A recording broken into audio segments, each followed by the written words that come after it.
गोर लगै छी सब गोटे के। हम छी अहाँ सबके माही झा और आइ 8 मई छै और पूरा विश्व जे छै से आइ मदर्स डे मना रहल छै।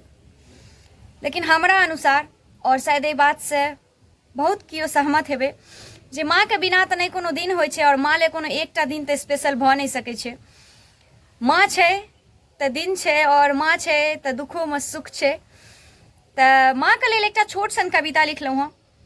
ई वीडियो जे कियो देखब सब गोटे से आग्रह और सब गोटे से विनम्र निवेदन जे वीडियो के शेयर करब और जे कियो माँ ई वीडियो के देखै छी सबके हम सलाम करै छी, सबके हम चरण स्पर्श करै छी और अहाँ सबके ममता अहाँ सबके स्नेह के तऽ सराहना स्वयं देव आबि के केने छै धरती पर। तऽ अहाँ सब ले एकटा छोट सन कविता संपूर्ण माँ के समर्पित अछि। कविता हमर लिखल सुनल जाओ, केहन लागल अपन प्रतिक्रिया जरूर देबै। कियो नहीं बुझे दर्द ओकर, कियो नहीं बुझे दर्द ओकर, ओ सभक पीड़ा मिटाबै छै। कि कियो नहीं बुझे दर्द ओकर, ओ सभक पीड़ा मिटाबै छै। दुनिया भर के स्नेहक पिटारा, कि दुनिया भर के स्नेहक पिटारा खोइचा जकरा रहै छै। माँ माँ काने जो संतान त, कि माँ माँ काने जो संतान त, नोरे झोरे ओ भरि जाइ छै।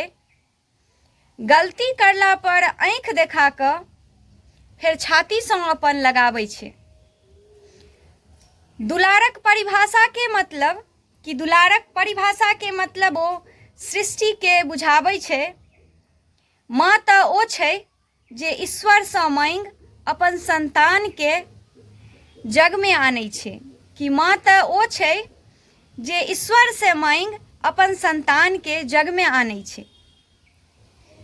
नहीं कियो बिसरू माँ के ममता, कि नहीं कियो बिसरू माँ के ममता, ओ सबसे अनमोल छै। ओकर चरण में चारू धाम, कि ओकर चरण में चारू धाम, गोद में ओकर देवलोक छै।